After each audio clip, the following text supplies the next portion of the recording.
Ritorna a vincere la Fortitudo Moncada in casa contro la squadra del Biella, una partita giocata fino all'ultimo secondo che ha visto la formazione di Ciani crederci e complice una palla che si ferma sul ferro. È stata questa la chiave di svolta che porta la Fortitudo alla vittoria. La partita in bilico, Biella la gestisce, ma Agrigento è rabbiosa, Saccaggi subisce in fallo, vola in lunetta, ma è 1 su 2. La palla si ferma nel ferro, Agrigento ha pochi secondi per vincere la partita e lo fa nel modo migliore, palla a Simone Pepe e tiro da 3, canestro, esplode la gioia, la Fortitudo Agrigento vince. Amareggiato il coach del Biella che incredulo in conferenza stampa afferma come una cosa del genere raramente si vede. Soddisfatto invece Ciani che dice che questa vittoria è il frutto di una preparazione quotidiana fatta in campo dai suoi giocatori. Io credo che sia ovviamente naturale pensare a questa partita limitatamente o principalmente pensando agli ultimi secondi. Gli ultimi secondi parlano di un tiro libero sbagliato da loro, parlano di una rimessa preparata e su cui lavoriamo,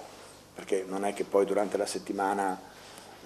giochiamo a nascondino, ma ci alleniamo, quindi una rimessa preparata che questa volta abbiamo avuto la capacità, non io ma i ragazzi, di eseguire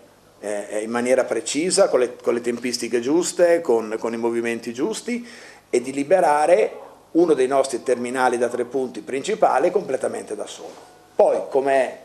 nella logica delle cose, quel tiro lo puoi segnare e quel tiro lo puoi sbagliare. Però abbiamo messo un tiro aperto a uno dei nostri migliori tiratori. Questo non è fortuna, questo è capacità di fare una cosa.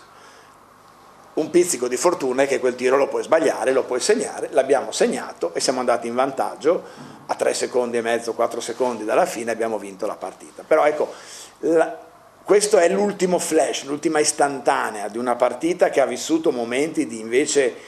complessi, momenti esaltanti, momenti di difficoltà tattiche, ma soprattutto per quello che ci riguarda di difficoltà sotto il profilo fisico, e momenti invece in cui siamo riusciti a rendere le nostre mancanze da un certo punto di vista delle peculiarità che li hanno messi in difficoltà sull'altro fronte. Ma credo che ci siano 2 elementi da sottolineare sulla gara. Primo, per quanto riguarda la pallacanestro,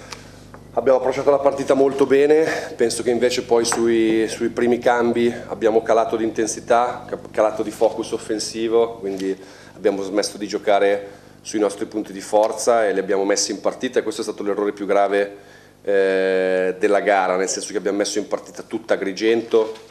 non abbiamo giocato con lucidità, non abbiamo letto il momento agonistico di Sousa, gli abbiamo fatto prendere troppi tiri aperti.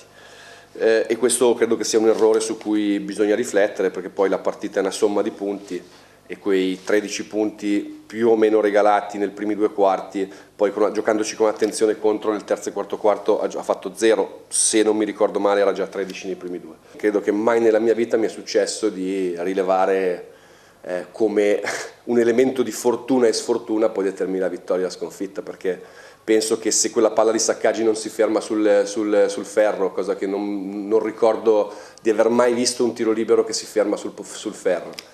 al fatto che si ferma sul ferro si aggiunge che il possesso alternato capita a loro e si aggiunge che il gioco si ferma e quindi possono chiamare time out, cosa che su un tiro libero sbagliato non avrebbero potuto chiamare. Chiaramente quel time out in un possesso che era da 7 secondi.2 regala ad Agrigento 3 secondi che altrimenti avrebbe speso a superare la metà campo, e la partita cambia per qualcosa che non è minimamente governabile dai miei giocatori, per cui questo credo che vada detto, non tanto per fare appello alla fortuna e alla sfortuna, ma per preservare i giocatori da una sensazione di inadeguatezza che non devono avere, perché nel terzo e quarto abbiamo giocato un'ottima partita e ripeto, la variabile di palla che dopo il tiro libero si ferma sul ferro, non so a voi tifosi agrigentini, ma a me in un po' di anni di pallacanestro non mi era mai successo di vedere.